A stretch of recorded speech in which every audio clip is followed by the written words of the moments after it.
Hey, how's it going? So, in this lesson, I wanted to talk just a little bit about the relationship between your social media and your website, if you have one, and your mailing list, if you have one.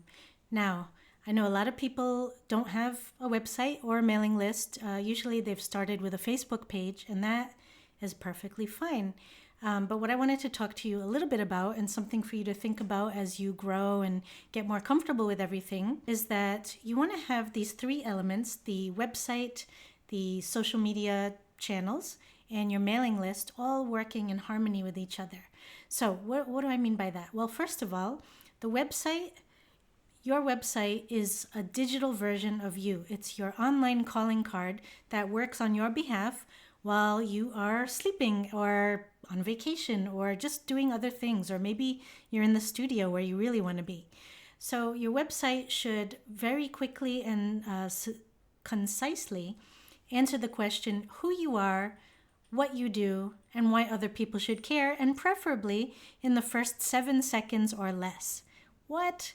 Well, you know that we're completely swimming in data and information, right? So attention spans have gone down. Everyone is completely bombarded with information when they're online. So if somebody goes to your website, it should be really clear right from the beginning that you are, if you're an artist, what kind of artist you are, for example, and the easiest way to find out about you and to contact you.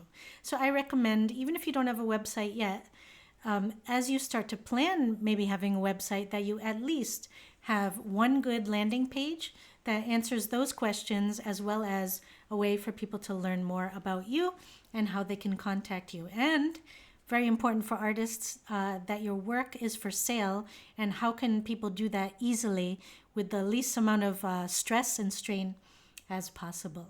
So you have your website, if you have a website. And basically, when you visit someone's website, usually you're going on there because you want something. So for example, if you're in Malawi and you go to the British High Commission website and you're a British citizen, English citizen, you're probably going on the website because you lost your passport. Or you might be a Malawian looking to study in the UK and you need information on how to get the paperwork that you need. So most people, if they go to your website, are going there for just one time, and it's because they're looking for something. So you want to make sure that your website has everything that they might be looking for, and that it's really clear and easy to navigate. So that's the website.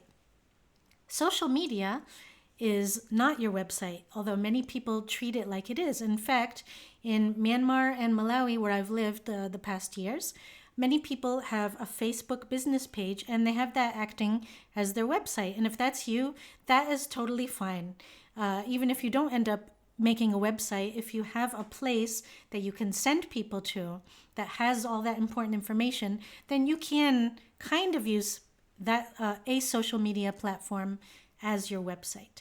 However, most of us use it as a tool, and we use social media as a tool to communicate and build relationships with people who ultimately, or hopefully, become our fans, our followers, and maybe even either future art collectors or our customers or clients, depending on which industry you're in. Okay, so social media, people are not necessarily looking for you when they go on social media.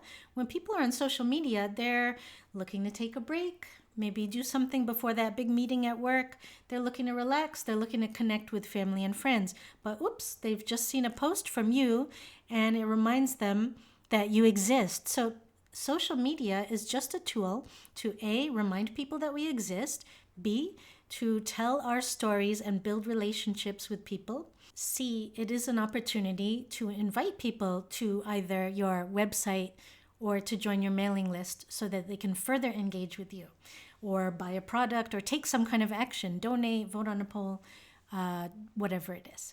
Okay? And then finally, and this is the one that people usually save for the last after they've set up a nice website and after they've got their social media channels in harmony, is the mailing list. Mailing lists are a list of email addresses that you collect of people that follow you and are interested and love, hopefully, what you do. And this is something that you own. So if, for example, X, or formerly known as Twitter, crashes tomorrow, for example, my as of the time of me making this video, I think I have 23,000 followers on Twitter or X. If it dies tomorrow, I lose all of those followers. I have no way to contact them. Same thing with any of the other social media channels. And you know how quickly things are changing on a day-to-day, week-to-week basis. So a mailing list is a list of people that you own. And I do, and I'll talk about this more later, recommend that you send an email to your list at least once a week. And if that sounds like way too much, then maybe just start with once a month. There was one point where I was only sending something once a year or twice a year in my earlier days, doing other kinds of projects. Now I do about a weekly email. Anyway, so this is just a rough overview of how the three things work with each other. And in general, you want on your website it to be easy for people to follow you on social media and join your mailing list.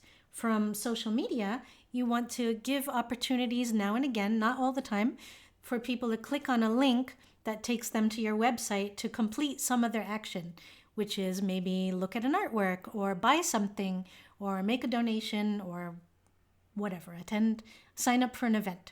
And then for your mailing list, you want to make sure when you send out those weekly emails or monthly emails that you're giving people plenty of opportunity to learn more or click on the links and the images in your newsletter to take them back to your website. So if people are interested in buying something, that they can do so easily from your website. Or you also want to point them to your social media. So in a perfect world, you maybe have these three things and they're all working together in synergy, pointing at each other so that you have this nice little loop going and they're all working together on your behalf, basically being your digital self while you're doing other things.